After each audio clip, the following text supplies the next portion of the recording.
Hola, hoy en Mientras usted ronca veremos el tema de neumoconiosis. La neumoconiosis se va a definir como una enfermedad pulmonar provocada por la acumulación principalmente de polvos, minerales secundarios y la inhalación crónica de estos. Como tal va a adquirir su nombre principalmente del material que haya sido inhalando en ese momento de forma crónica. Por ejemplo, asbestosis, que traduce la enfermedad definida para lo que es el asbesto, lo que es la silicosis provocada por la inhalación crónica del sílice.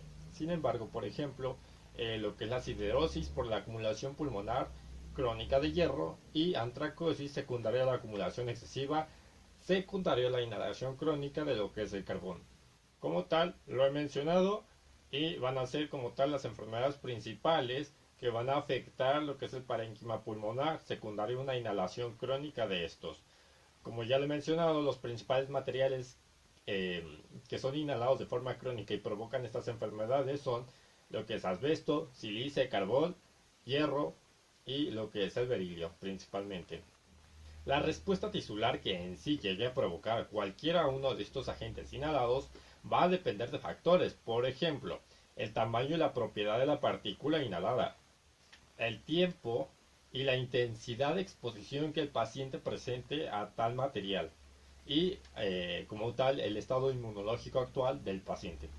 Como tal, eh, de forma general, vamos a definir que el daño va a depender totalmente del equilibrio entre la inhalación de lo que es el material, ya sea asbesto, berilio, hierro o carbón, y la capacidad pulmonar o la capacidad que tiene el pulmón para provocar lo que es el aclaramiento ciliar de tal. Okay. De forma general, eh, podríamos decir que la principal reacción causada por la inhalación crónica de alguno de estos materiales puede llegar a lo que es fibrosis pulmonar. Sin embargo, hay una extensa lista de complicaciones secundarias a tal inhalación. Por ejemplo, la presencia de placas pleurales, lesión del parénquima pulmonar en parches, que es muy característico en esta patología, lo que es neumonitis e incluso obstrucción de vías aéreas, provocando al final del día una enfermedad pulmonar obstructiva crónica. Ahora vamos a iniciar con lo que es asbestosis. Como lo recuerdan, es por la inhalación crónica de asbesto.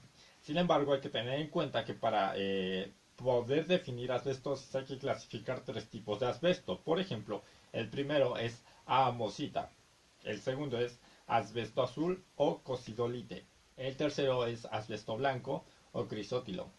Okay. Hay que tener en cuenta, o un dato importante, es que el 90% de la inhalación de asbesto es en forma de lo que es el asbesto blanco. Fisiopatogenia. Ok, tenemos dos variantes aquí, una exposición de forma directa y una exposición de forma indirecta. La exposición directa nos va a hablar prácticamente de aquellos pacientes que trabajen directamente con asbesto o que existe una gran cantidad de asbesto en lugares en donde ellos están. La exposición indirecta nos habla principalmente de pacientes en donde exista una gran cantidad de asbesto, en donde ellos vivan o trabajen en un lugar cercano a sitios con una gran concentración de asbesto. Okay. Un punto importante es que en dónde encontramos con exactitud asbesto, principalmente materiales para pulir piedras preciosas, lo que son afiladores de piedras, resistencias de electrodomésticos o en algunos plásticos. Tenemos a un paciente como tal que ha inhalado, digamos, tiene una exposición directa. ¿Okay? Sabemos que trabaja directamente con asbesto. ¿Okay? Él, digamos, se encarga de pulir piedras, entonces pues tiene un factor común en donde se encuentra lo que es asbesto. Ahora bien, la enfermedad cómo se presenta, se va a llegar a presentar en tres formas, ¿ok? Principalmente, el número uno, placas pleurales, benignas hasta en un 40% de los casos, enfermedad maligna representada por un mesotelioma maligno hasta el 20% de los casos, y por último, que es la tercera presentación, es una asbestosis como tal que se presenta en el 40% de los casos. Les había mencionado como tal que la presentación de la enfermedad o la gravedad de la enfermedad va a depender de la cantidad o exposición, al igual que el tiempo de exposición de lo que es el material y al igual que la capacidad pulmonar para poder producir un aclaramiento ciliar. Cabe destacar que una vez que las partículas inhaladas, en este caso asbesto, llegan a lo que es a los espacios alveolares, van a ser fagocitadas principalmente por los macrófagos. Una característica aquí es que cuando las partículas son menores de 3 micrómetros de diámetro, los macrófagos van a fagocitar tales partículas sin problema alguno. Sin embargo, si las fibras son de mayor tamaño, pueden ser fagocitadas incompletamente, aun cuando varios macrófagos intenten fagocitar a tal. Cabe destacar que este conjunto, por ejemplo, si un macrófago no logra fagocitar completamente esta partícula de asbesto, va a recluir como tal a demasiados macrófagos.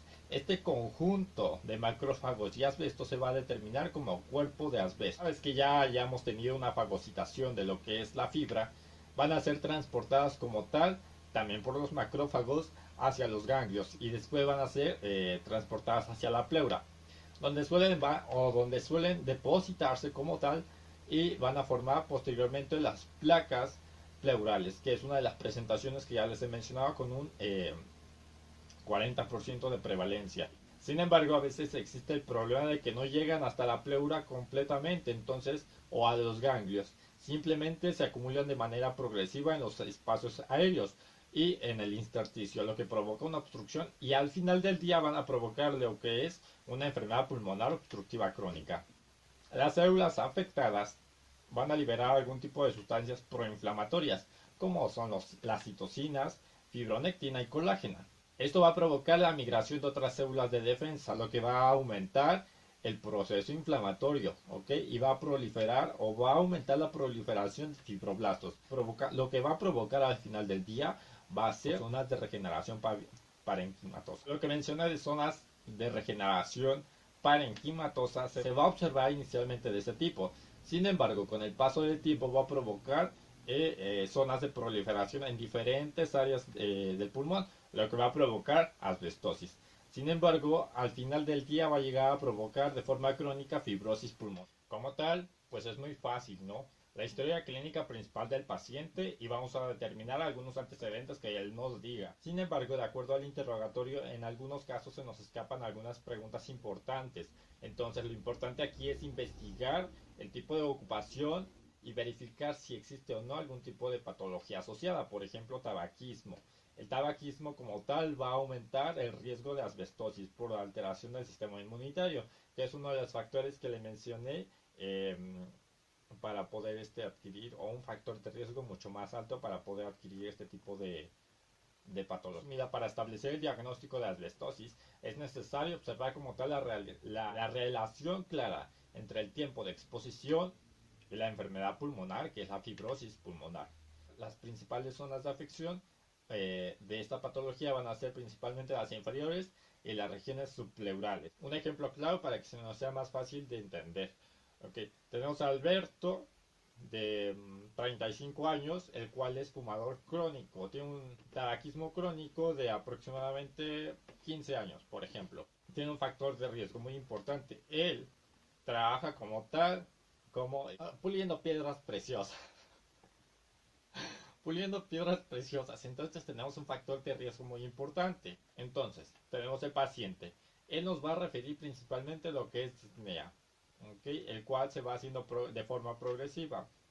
Posteriormente, se le van a agregar algunos otros síntomas, ¿okay? Por ejemplo, tos seca, pertinaz. En este caso, Alberto es un fumador crónico, tiene un tabaquismo crónico de 15 años. Entonces, si tenemos en cuenta que tiene tos, la puede transformar en una tos productiva. Si antes era seca con asbestosis solamente, si le agregamos tabaquismo va a ser productiva. Entonces ese es un dato importante. A la exploración física de Alberto vamos a iniciar principalmente con estertores crepitantes basales. Es lo que le mencionaba la región. Dependiendo del tiempo de evolución de la enfermedad, podemos llegar a incluso a encontrar hipocratismo digital.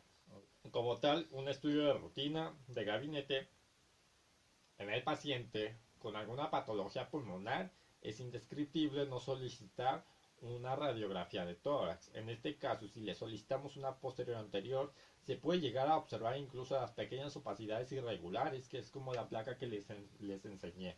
Entonces, les había mencionado que al principio pues pueden ser las opacidades inferiores y subpleurales. En este caso pueden llegar a presentarse de forma periférica y también se ha descrito una hiperclaridad alrededor de la silueta cardíaca, que es un poco común encontrarlo. Si la radiografía no nos convenció como tal, podemos realizar tomografía axial computarizada.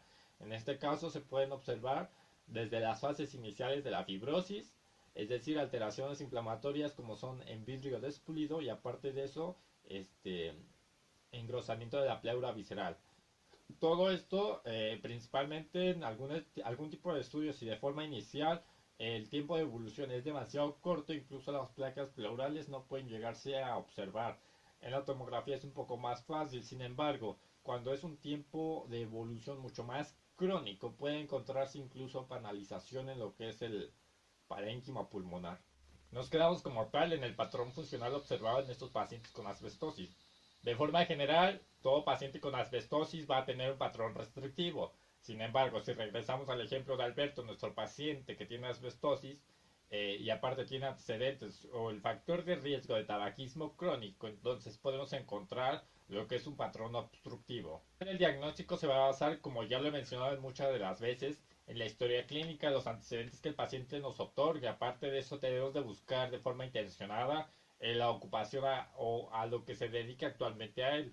Si existe o no exposición directa o indirecta de asbesto, eso es importante. Sin embargo, a veces no se llegan a detectar tales factores de riesgo, por lo cual debemos de ayudarnos con cuadro clínico, lo que es estudios de gabinete, como ya lo mencioné, radiografía de tórax, tomografía, entre otros. Sin embargo, puede llegarse a utilizar incluso lavado bronquiolveolar y en algunos otros casos toma de biopsia pulmonar a lo que es cielo abierto.